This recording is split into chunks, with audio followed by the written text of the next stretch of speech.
Pandian store சரியில்ல. அடுத்த வரை எபிசோட்ல நம்ம அரசு இருந்துட்டு காலேஜுக்கு கிளம்புறதா சொல்லிட்டு வீட்டில இருந்து கிளம்புறாங்க. மீனா இருந்துட்டு, "அரசி உனக்கு ஏதாவது பிரச்சனையா?" அப்படின்னு சொல்லிட்டு கேட்கவும், "என்ன நீ திடீர்னு வந்து கேட்குறீங்க?" "இல்லை அரசி, நேற்று ஃபோன் ஏதோ வந்தது.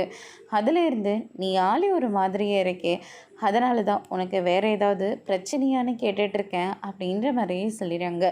"இல்லை அண்ணி, எனக்கு அப்படி எந்த பிரச்சனையும் இல்லை." அப்படின்ற மாதிரி சொல்லிட்டு இருக்காங்க. "அரசி, ஏதாவது பிரச்சனை இருந்தால் என்கிட்ட நீ சொல்லுமா." அப்படின்னு சொல்லிட்டு மீனா வந்து, "சரி, நான் பஸ் ஸ்டாண்டில் கொண்டு வந்து விடட்டுமா?"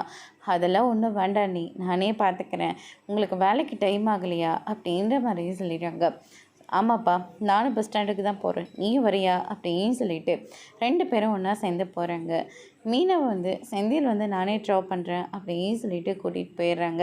அதுக்கு அடுத்து தான் அரசு இருந்துட்டு அவங்க ஃப்ரெண்ட்ஸோடு நின்றுட்டுருக்காங்க. அப்போ நம்ம குமர்வேல் வந்து பார்த்திங்கன்னா அந்த பக்கமாக வந்துட்டுருக்கிற போது அரசியை பார்த்த உடனே வண்டியை வந்து நிப்பாட்டிடுறாங்க. "நீ என்னை கல்யாணம் பண்ணிக்க மாட்டேன்னு நீ சொல்லிட்டேன்.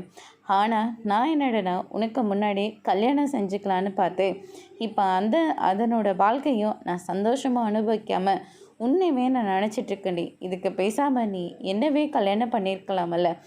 நீ கல்யாணம் பண்ணியிருந்திருந்தா நானும் தெரிந்திருப்பேன்ல, உன் கூட நான் சந்தோஷமாக வாழ்ந்திருப்பேன்ல.